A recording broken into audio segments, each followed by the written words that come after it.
now the time's come for us to tear open our envelopes, Paul, and reveal, you know, sort of put our money where our mouth is. Your list, I'm going to read it out first. You put McCawley first, then Anderson, then Philippov, then Shevchenko, Castro and Gamba. And you have put McCawley, Anderson, Shevchenko, Philippov, Castro and Gamba. So it's only third and fourth places that we have different. And actually, I twiggled them around a bit tonight, fun enough. So I see, yes. But not the top. No. Well, now I think the jury are coming back, so the moment we've all been waiting for approacheth.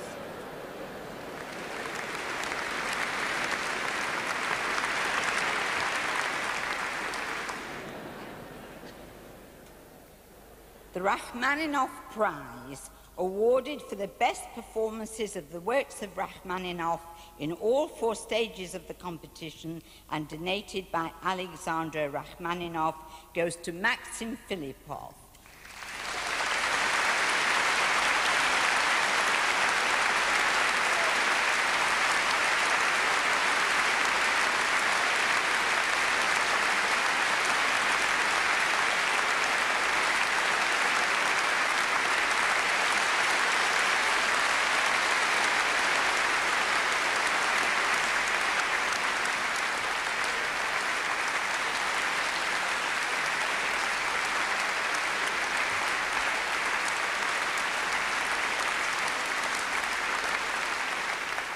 Lastly, the final prize is based on all 4 stages of the competition in reverse order.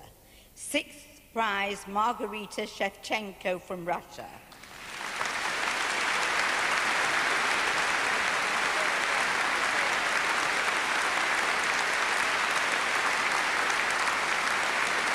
Well, perhaps a slight surprise there for Paul and me. We thought some very poetic performances by Margarita Shevchenko, which encouraged us to put her rather higher than that. She's young, though. She's a long way to go still. The 5th prize, the William Pitts Memorial Prize, Maxim Philippov from Russia.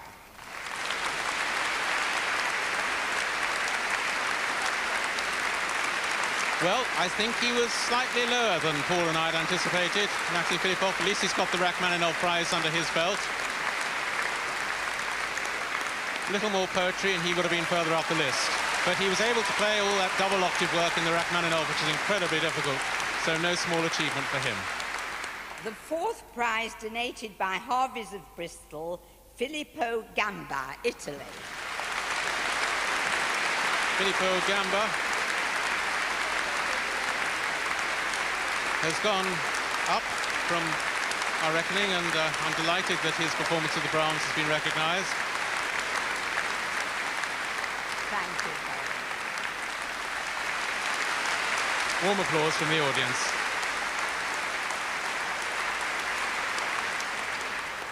The 3rd prize, donated by the Kalus Gulbenkian Foundation, Mark Anderson of the United States. Well, Mark Anderson, who 1 or 2 people this evening had thought might have done enough to win.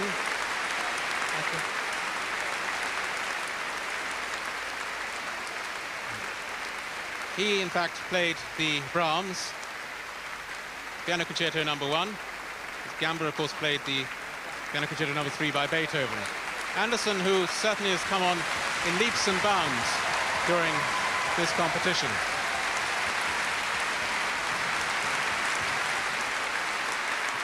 Two left. The 2nd prize, donated by the Marjorie and Arnold Ziff Trust, Leon McCawley of Great Britain. Well, Leon McCawley takes 2nd prize for his performance of Beethoven Piano Concerto No. 1 in C, Opus 15. I know Simon Rattle felt he could go a long way in the future, but that he was very young. But in many ways, one of the most musical performers he had played with tonight, and last night, of course. Leon McCawley. A huge cheer from the audience here. Both Paul Crossley and I, of course, had him at number 1.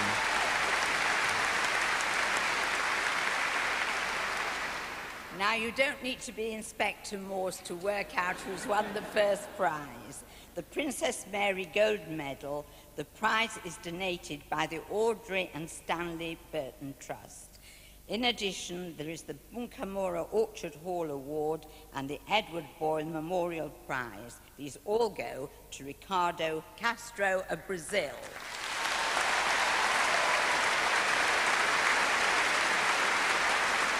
Well, a wonderful moment for Ricardo Castro. He played Beethoven's Emperor Concerto.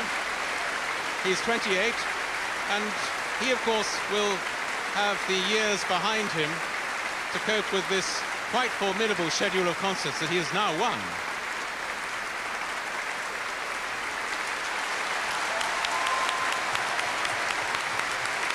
Ricardo Castro, winner of the Leeds International Piano Competition 1993.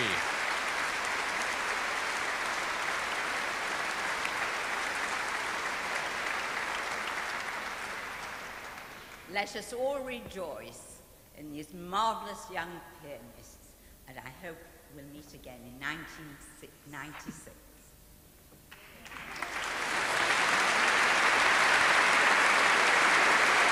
Well, Paul Crossley, I don't think anything quite prepared us for that. It's a result which we hadn't really taken into consideration as being possible, really. Nothing would surprise me about this 1993 jury at all. I'm speechless. You would have had McCawley first, then? Yes. Can you say, really, what the reasons are behind your feelings for that? I only attended, of course, 2 rounds, and as I said, the jury will have, I think, because this decision will have been very difficult, to have based it on all 4 rounds. And therefore, one can only react to what one heard in 2 rounds, and particularly, I think, what one heard in these final concerto performances. And it seemed to me, without question, that McCawley's was the finest. That is my opinion. I have to say, too, that I felt that he did things with the music, which, in a sense, were on another planet from the other 5. I still think he's young, I still think he's got a long way to go, but there was a sort of element of risk, of music making, which transported one, and I think which Simon Rattle responded to in a way that he didn't respond to with any of the other contestants. I agree with you, but I have a feeling that the decisions have not been based quite on this concerto round.